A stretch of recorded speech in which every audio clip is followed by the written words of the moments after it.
पाकिस्तान में होने वाले जो हालिया ज़िमनी इंतखाबात हैं, मुस्लिम लीग नून ने वाज़े बरतरी हासिल की और उसके साथ ही मैदान मार लिया। कौमी असम्बली की तमाम 6 नशिस्तें और पंजाब असम्बली की 7 में से 6 नशिस्तें अपने नाम करके नून लीग ने न सिर्फ इंतखाबी नक्शे पर अपनी गिरफ्त मजबूत की है, बल्कि सियासी तौर पर भी ये इंतखाबात मुस्तकबिल की कौमी सियासत का अहम इशारा समझे जा रहे हैं। तज्ज़ियाकारों के मुताबिक ये वो नशिस्तें थीं जो ज़्यादातर तहरीक इंसाफ के छोड़े जाने या नाअहली के बायस खाली हुई और इसी तनाजुर में ये इंतखाबात हुकूमत की मकबूलियत का एक अहम इम्तिहान भी थे।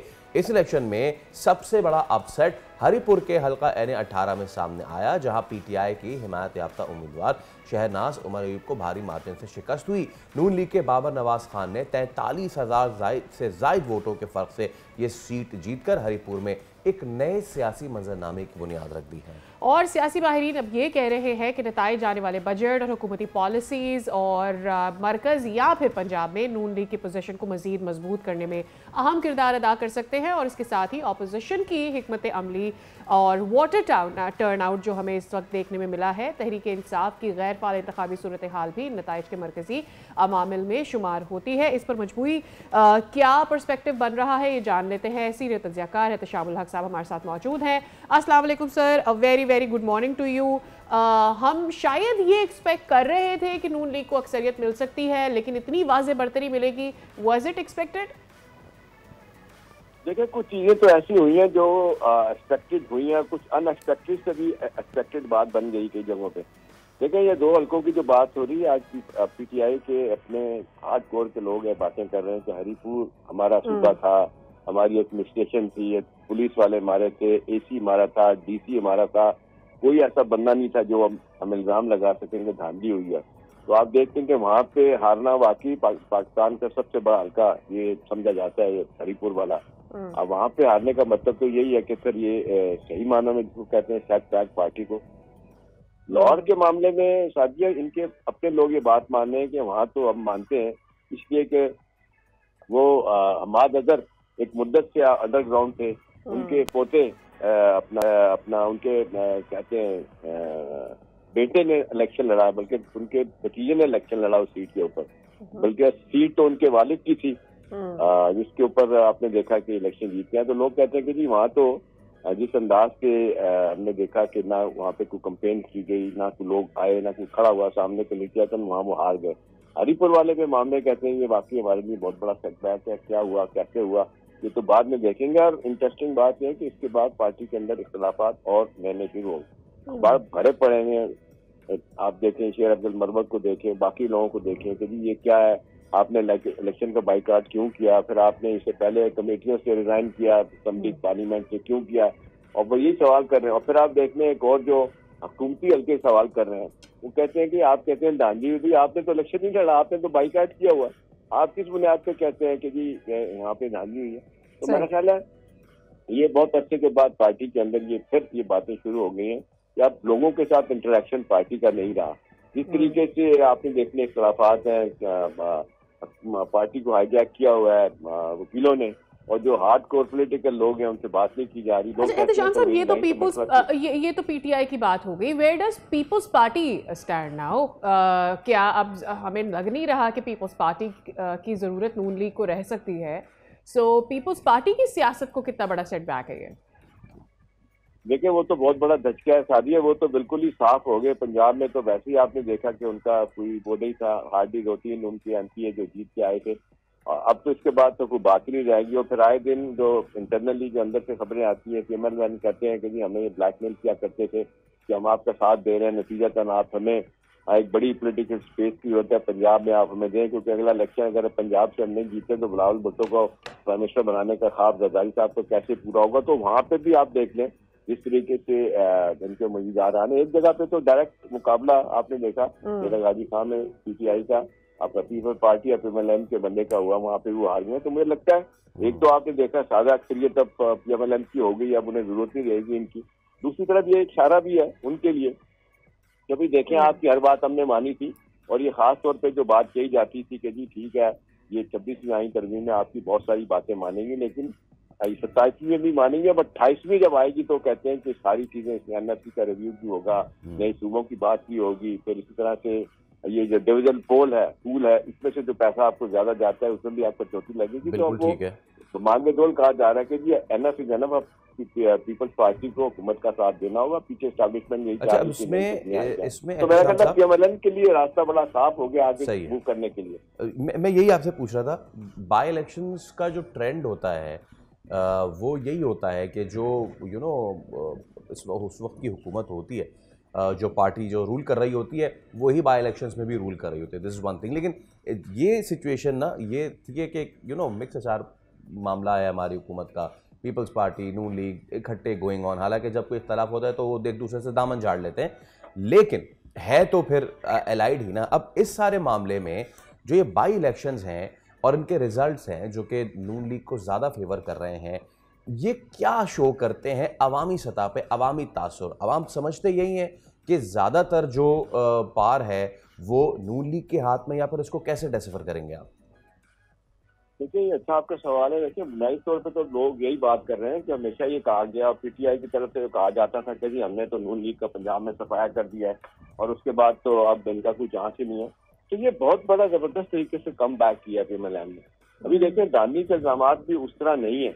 इनके चंद एक लोग बात कर रहे थे, इंटरनली वो कहते हैं कि जी हमारे अपने नक्शे, हमारी पार्टी के अंदर जो हर काडर के ऊपर जो खिलाफात थे ये उसका शास्त्राना है और बानी पीटीआई ने नई लीडरशिप पैदा नहीं होने दी, सेकंड थर्ड ईयर की लीडरशिप ही नहीं आई, जिसको कह सकते हैं कि जी पार्टी जो है ना कहीं मुतरक रह सकती है। तो वो ख्वाब भी जो है ना वो इनका बिखरता नजर आ रहा है। अब ये कि पीपल्स पार्टी के लिए एक अलग सेटबैक और पीटीआई के लिए मसला ये है कि जी अब क्या करेंगे आप। लेकिन इस्तीफा असेंबलियों से इस्तीफा दिया, कमेटियां पार्लियामेंट की वहां से इस्तीफा दे दिया आपने, ओपोजिशन लीडर जो है ना बाहर से लेके आ गए, सेनेट में भी और असेंबली में भी अपनी पार्टी के लोग आपसे वैसे ही नाराज हैं कि भाई ये कैसा हुआ, आप हम पे एतमाद नहीं करते हैं। डायरेक्टली तो लोग यही कहते हैं, शिकायत जो करते हैं इमरान खान से यही है कि हम पे एतमाद नहीं, मारे हमने खाई सब कुछ किया। ये महमूद अचक गई जिसने हर दौर में सादा उठाया, नवाज शरीफ के जमाने में भाई को गवर्नर लगाया, कैबिनेट में बंदों को लगवाया और पोस्टिंग ट्रांसफर में मजे लिए उन्होंने, उनको आपने लीडर ऑफ द ओपोजिशन बना दिया। इसी तरह अल्लामा नकवी साहब है, उनको बना दिए, जिनका एक पार्टी है, दोनों की एक एक पार्टी लेके बैठे हुए। तो एक ये ना बहुत ज्यादा जिसको कहते हैं, जिसको अपनी डिसअपॉइंटमेंट्स है इनकी और साथ साथ गैर यकीनी की सूरत हाल जिस तरीके से पैदा हुई है, वो लोग इससे भी परेशान है कि अब अगली दफा क्या होगा, पीटीआई के साथ मामला क्या होगा। तो पीटीआई तो फैसल बड़ी तेजी के साथ अपना क्लाउड जो है ना वो खत्म कर रही है, राय कर रही है और बुनियादी तौर पर लोग यही कह रहे हैं कि भी किसी पार्टी मतलब ये तो नहीं कि पार्टी खत्म हो जाती, आप सारे फैसले वहीं से करवाएंगे। अभी आपने देखा 2.5-3 हफ्ते काबीना केपी नहीं बन सकी कि जी मैं मिलूंगा, जब तक बानी पीटीआई से नहीं मिलूंगा मैं काबीना नहीं बनाऊंगा। अल्टीमेटली इतना खिलाफ हुआ, इतना किस्म हुआ कि आपको बनानी पड़ी काबीना में। अच्छी बात हुई आपने देखा कल ये जो वाकया हुआ दहशतगर्दी का, वहां पे सीएम साहब जो पहली मरतबा आपने देखा कि वो कोर कमांडर के साथ मिलकर वहां पे जनाजों में शिरकत की, जो लोग शहीद हुए वहां पे। तो ये भी एक मैसेज आया कि नहीं भाई वहां से अब कह रहे हैं, कल 2 दिन पहले सहाफियों से मुलाकात बड़ी की इन्होंने यहाँ पे आके इस्लामाबाद में जेपी के चीफ ने और चीफ मिनिस्टर ने, वही वाइब्स ये देने की कोशिश कर रहे हैं कि जी ठीक है जहाँ गलतियां ठीक करने की कोशिश करेंगे, फिर सियासी तौर पे फैसल इस तरह की गलतियां जो आपको बहुत उसका सेटबैक आता है, उसका खमियाजा भी भुगतना पड़ता है। बहुत शुक्रिया एहतशामुल हक साहब, it was very insight on the show. अच्छा जी, इसी मामले पे बात कर लेते हैं, तज्ज़ियाकार अरशद निज़ामी भी हमारे साथ मौजूद है। असद साहब अस्सलाम वालेकुम और बहुत शुक्रिया आपके वक्त के लिए भी। आम इंतखाबात से ज़िमनी इंतखाबात, मगर पीटीआई के इल्ज़ामात हैं ताहाल वही।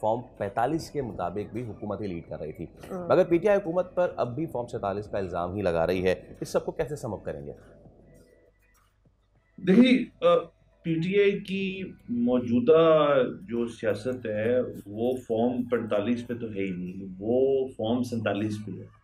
वो इस चीज़ की बात करते हैं कि जहाँ पे जी इसकी कंपाइलेशन होती है रिजल्ट्स की, उस हद तक हमारे तक ये शफाफ नहीं होते जो आपके हतमी नताइज होते हैं, तो उनकी सियासत वहाँ तक महदूद है। 45 की तो आप जनरल इलेक्शन में बात ले लें तो 45 की बात जो थी वो बहुत जल्दी ख़त्म हो गई थी और 47 के ऊपर सारी बात आ गई थी। अब रही बात ये कि जो पीटीआई का एक मौक़िफ़ है उसके बारे में करना क्या है, तो हमाद अजहर साहब का बयान था इस दिन का और दीगर और जगहों से हमें जो बातें पता चली उसकी हद तक आप इनकी जो मजबूरी है उसका भी अंदाजा करें तरीके इंसाफ का, कि उनका एक पार्टी लाइन जो है वो है ही फॉर्म 47 के ऊपर, फॉर्म 45 के ऊपर है नहीं। तो उसको मद्देनजर रखते हुए यहाँ पे भी यही बात जो थी वो मुतवक्के थी, और उन्होंने उसी चीज़ को इख्तियार करते हुए ये बयानात जो हैं पेश किए हैं। तो इनके ऊपर मेरे ख्याल में कोई इसको